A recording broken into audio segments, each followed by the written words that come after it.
Estudo Bíblico 2 Timóteo 3, versos 1 a 17. Sobrevirão tempos difíceis. Ao preparar os apóstolos para pregar o Evangelho, Jesus nunca deixou de avisá-los das dificuldades e dos perigos que fariam parte deste trabalho. Mateus 10, versos 16 a 23. Assim, Paulo também advertiu a Timóteo a fim de prepará-lo para lidar com os tempos difíceis que certamente chegariam. Verso 1. Paulo considerava como uma característica dos últimos dias o fato de que o número de pessoas descrentes aumentaria e que elas exerceriam grande influência sobre o povo de Deus. A fonte das dificuldades, versos 2 a 9.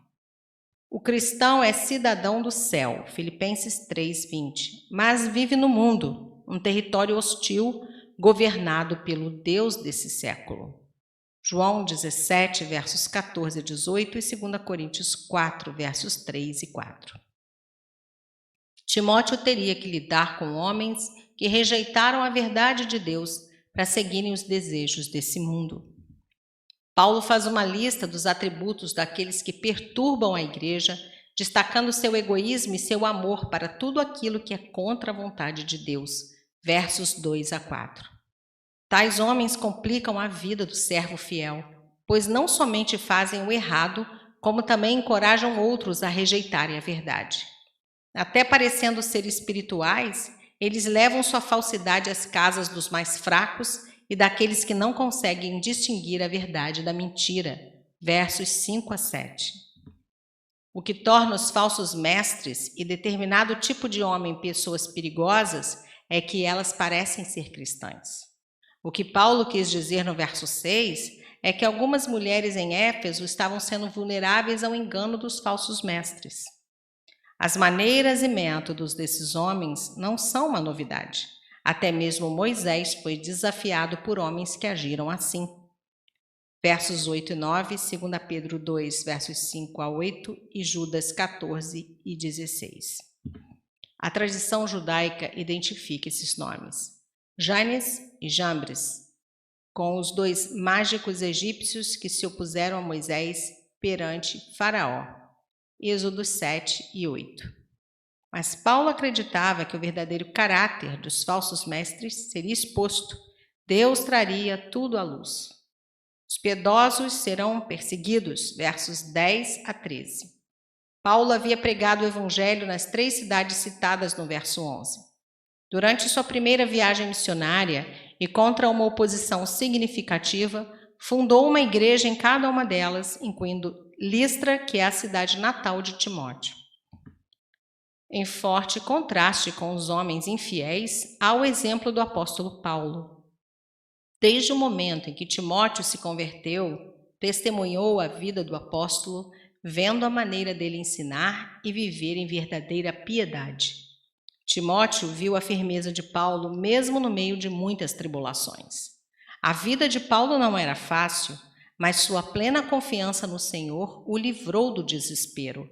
Versos 10 e 11, Atos 13, verso 14 a 14, verso 22.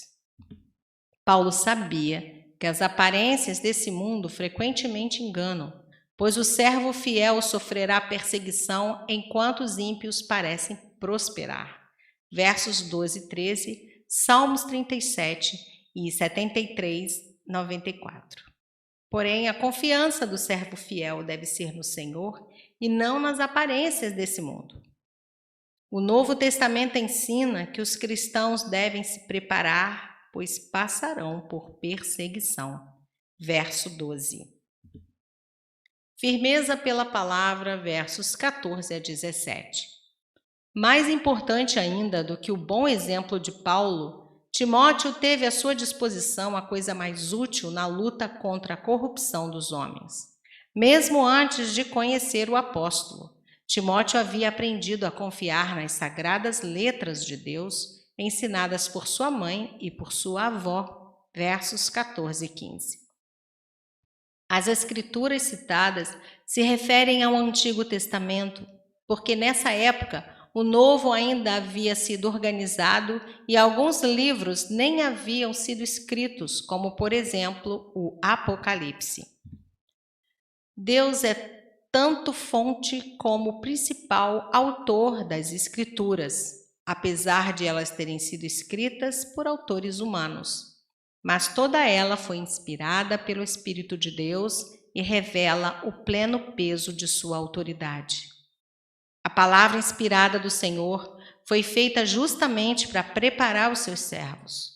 Instruindo e corrigindo, ela dá ao homem tudo o que ele precisa para fazer toda a boa obra de Deus. Versos 16 e 17.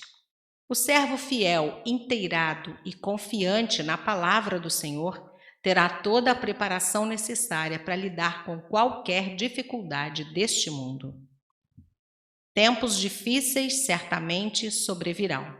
É preciso haver hoje homens como Paulo e Timóteo que confiam plenamente na palavra e que têm a coragem de ensiná-la em verdade, temendo mais a Deus do que aos homens. Mateus 10, 28.